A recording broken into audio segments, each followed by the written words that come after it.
OneFootball is the best app on the market if you want all the breaking news, all the goal updates, all the stats, and all the transfer gossip from across the world of football. I've been using it now for close to 6 years, which is absolutely crazy, but that's how much I love OneFootball. If you want to help support my channel a tiny bit, please download it by clicking the link in the description below. If you want to help your football knowledge, please download it by clicking the link in the description below. It's a wonderful app, a beautifully designed app, and over 10 million people have been using it for an awful long time for the big price of absolutely nothing.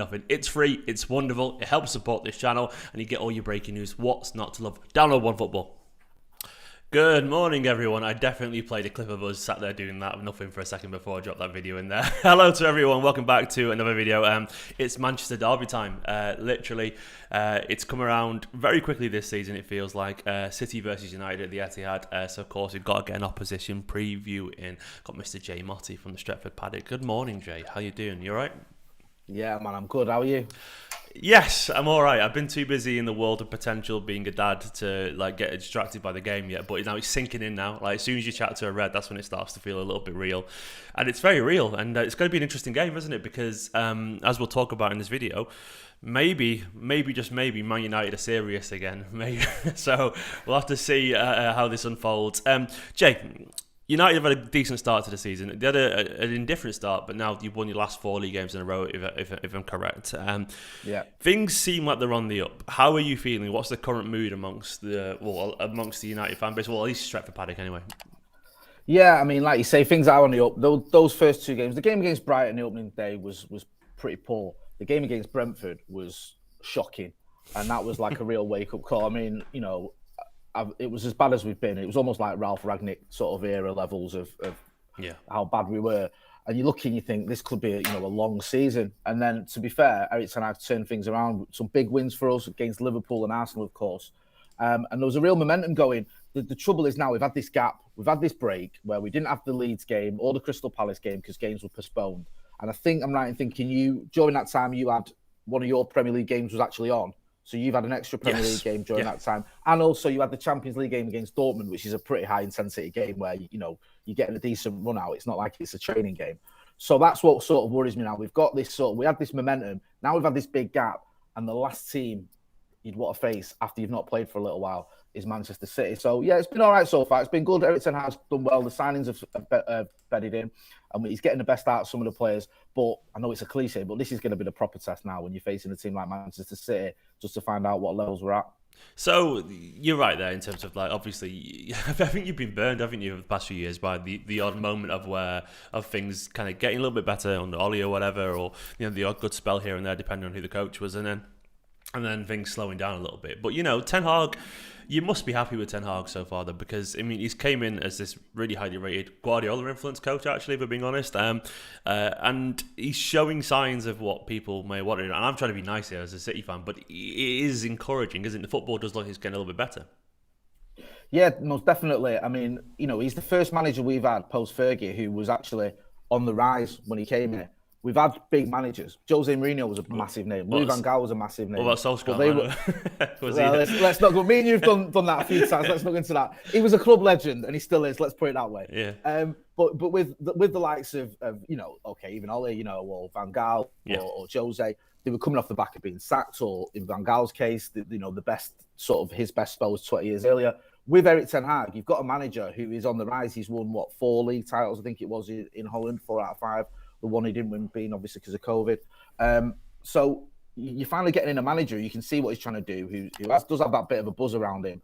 And there's a real confidence around what he's trying, the way he sort of instills or sets up his teams. Like you can see he knows what he's doing. At times under Van Gaal and Jose, you sort of thought, we're getting lost here. But with Eric Ten Hag, you can see there's a real plan. That's what I'm sort of getting at. And he's not afraid to adapt as well. When you mentioned there, like he comes from this sort of Pep school. He's worked with Pep before. Yeah.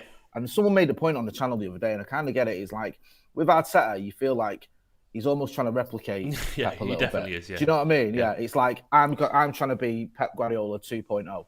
I don't think Eric Ten Hag's trying to do that. I actually agree. I think he's obviously learned. He's got a different style, hasn't he? From him. Yeah, but you wouldn't look at Eric Ten Hag's style and go, that's Pep Guardiola's style. It isn't.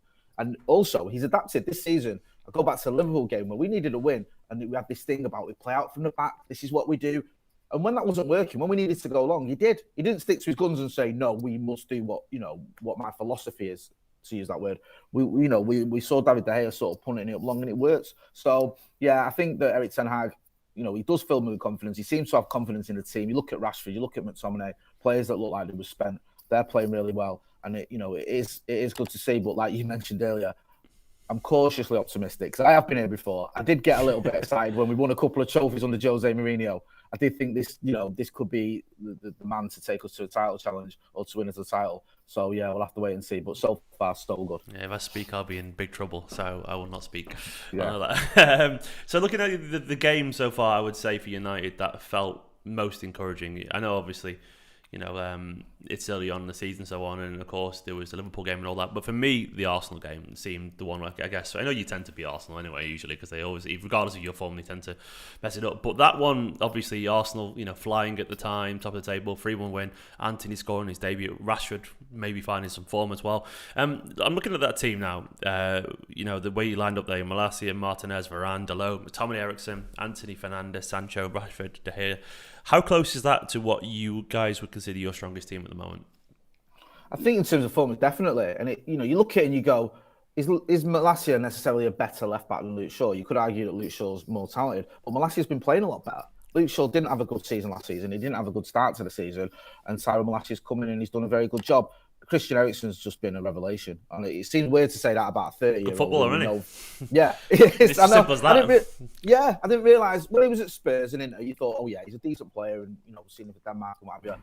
But when you actually watch him, you think he's just absolutely on a different level, and he's settled in really well. So yeah, I think when the team we set out against Arsenal, certainly in terms of form, that is probably our strongest team, because Dalot's having a good season. McTominay, is McTominay a better player than Casemiro? No, I'm not going to come on here and say he is, but he's playing at a level that he deserves to start.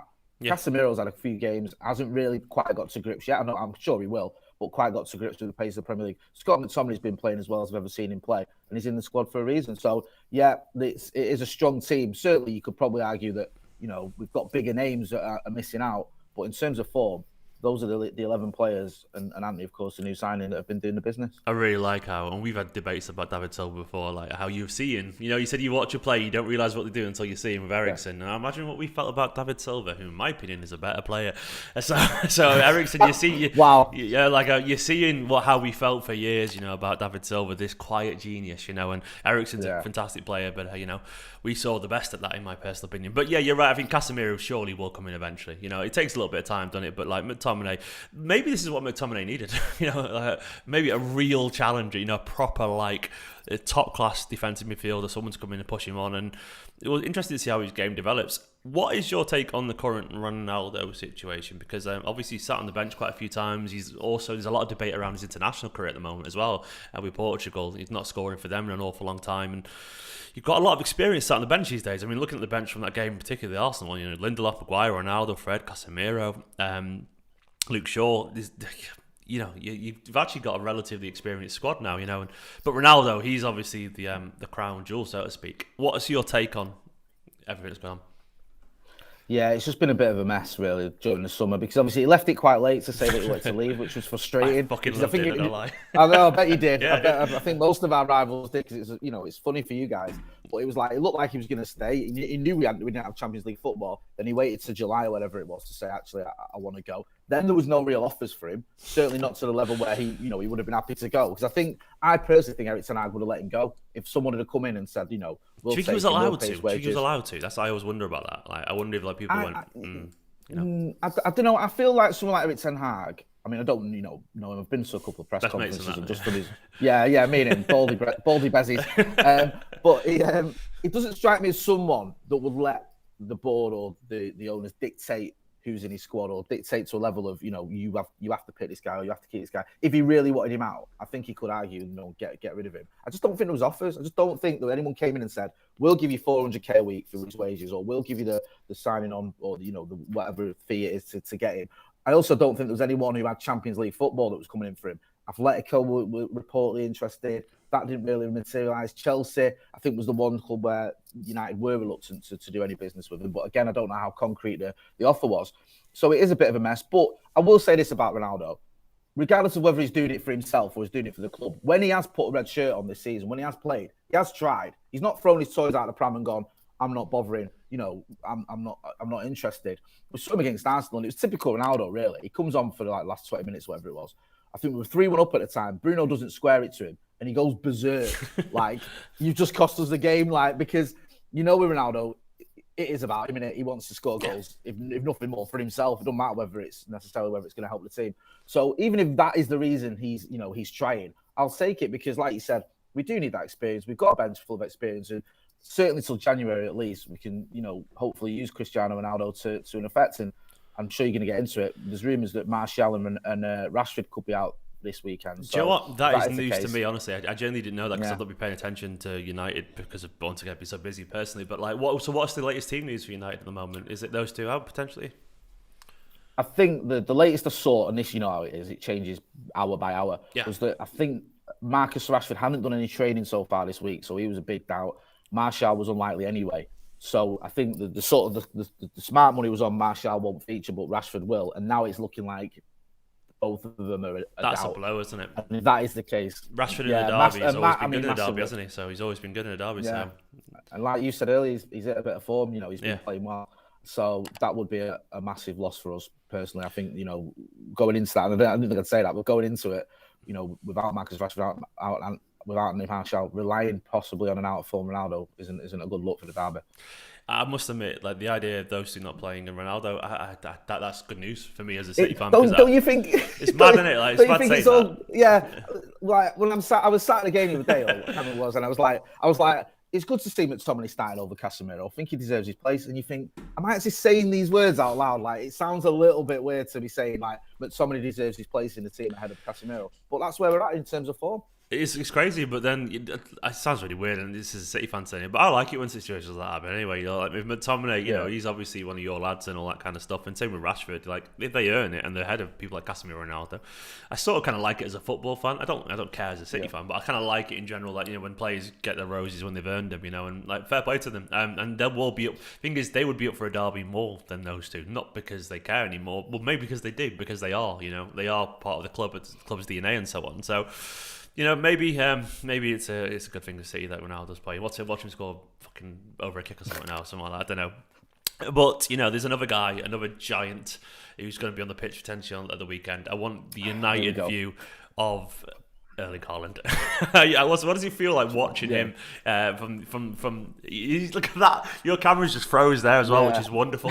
I'm not going to pretend, man. Even I can't be that deluded that I'm going to sit here and pretend I'm looking forward to facing Erling Haaland, because I'm not. I mean, everything that I feared would happen with him going to City has happened. He's a top-class player. People tried to play him down, Jay. What were they doing, man? It was so obvious, wasn't it? So obvious. Don't do that. Don't try and play it down or say he's not good enough or he won't fit in the system or he won't be able to cope with the Premier League. You're going to look stupid. Just hold your hands up and say, Manchester City have got a world-class player. They have. And there's no two ways about it. The question for me, from a United point of view, is can we manage him? Can we keep him quiet? Now, a lot has been made about Lisandro Martinez and his height and stuff. Now, he has played against him and played well against him in the Champions League. Mm-hmm. And we've just got to hope, and it is a lot of hope, that he can do a similar job again, because the way Erling Haaland's playing, I mean, what is he doing? He's having 3 or 4 touches and scoring 2 goals in a game. It's just horrible. He's averaging horrible. I swear at one point he was averaging a goal every 10 touches, which is just... it was something like that. He had I think it was 11 goals in about 120 touches or something like that. I was like, that's just it's not normal. But the thing is, Martinez could play well and he can still score brace, not in a bad way, just because I always think in general people have a go. Everyone tries to presume some defender's done something wrong when you can see the goal. Not always. Sometimes of course he's just a little bit too far or whatever. And Haaland is so good. I said nearly to Ronaldo then, because it's very similar instinct. They're so good at knowing where the ball's going to be that it doesn't matter if you're tight on them. They just get there ahead of you anyway. So that's to me, it's funny watching the rivals trying to kind of process Haaland. You summed it up really well in the tweet, and it pains me, by the way, to say this. I take no pleasure. Got to put this disclaimer in here, because I'm United fans.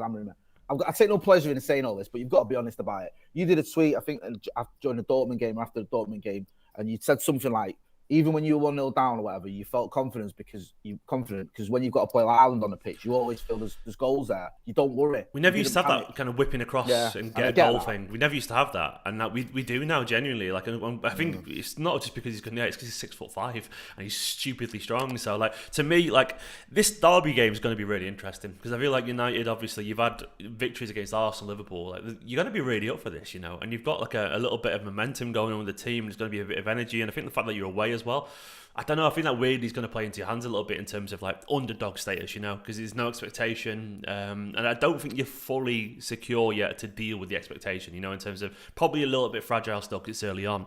So for you guys, I think being away probably just works for now. Like, don't worry about it. The pressure isn't on United, and you're not in front of the expectant home crowd, and you'll have your hardcore away fans there, and you know.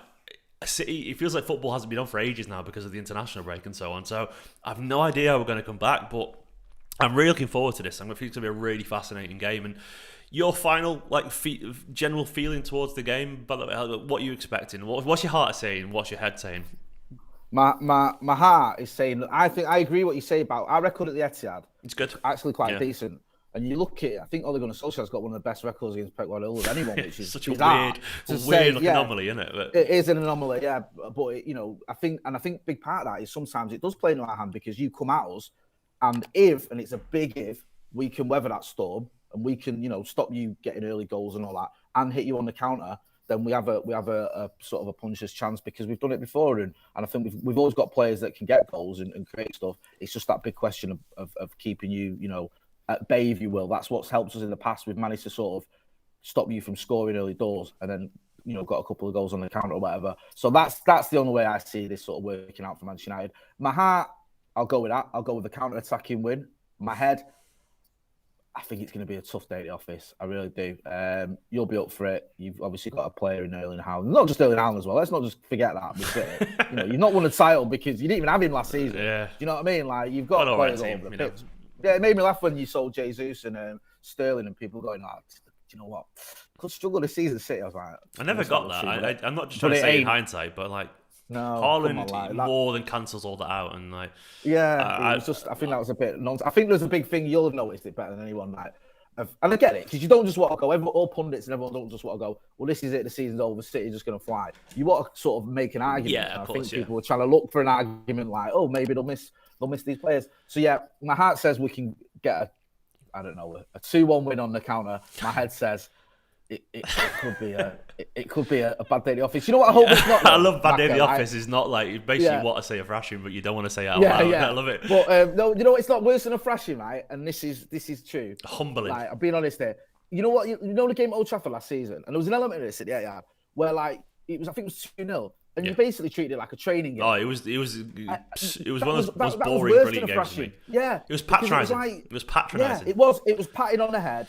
You know what I mean? Like, take it easy on the knees. They've been through a lot lately. Do you know those like videos you see where like these like just passing the ball around someone, they're running around and trying to get it or whatever? Yeah. It looked like that. Like literally, like older kids mocking kids, smaller kids. Like, come on, you're throwing the ball over the head. I dread that more than a hammering. Like you patronising us by just playing us off the park. So hopefully that won't happen. But yeah. I'm hoping, from my perspective as a City fan, I think we'll be really up for this. I don't know why. I've got a feeling. I think Haaland's going to have, because he is a City fan, and people pretend he isn't, but he is. You know, you can tell he's got a bit of that kind of blue in him, and Foden will be playing. And of course, we'll have, you know, Bernardo, who's tenacious as fuck, and Rodri will be up for it, and so on. So I think City will be really up for this, and it's going to be a fascinating game anyway. But Jay, thank you so much for coming on, man, for this early humbling potentially. We'll see how it goes. You know what? It's easy to get me on before the game. After the game, might be a bit harder. No, I'm a bit busy next week, Jay. So we'll have to see. So I might have a baby by then, so I'll have to be quiet potentially. We'll see. Anyway, guys, if you want to check out obviously more United takes on this, head over to Stretford Paddock with Jay. Will be over there. I think he's going live in about half an hour actually on the channel. So if you want some United news, go and check them out over there. Jay, thank you very much for coming on, mate. Thank you. Always a pleasure. And guys, don't forget as well to download OneFootball as well. The link will be in the description below. Catch you all in a bit, and I'll be doing my own match preview later on today. Bye bye. In a bit, guys. Good morning as well. Bye bye.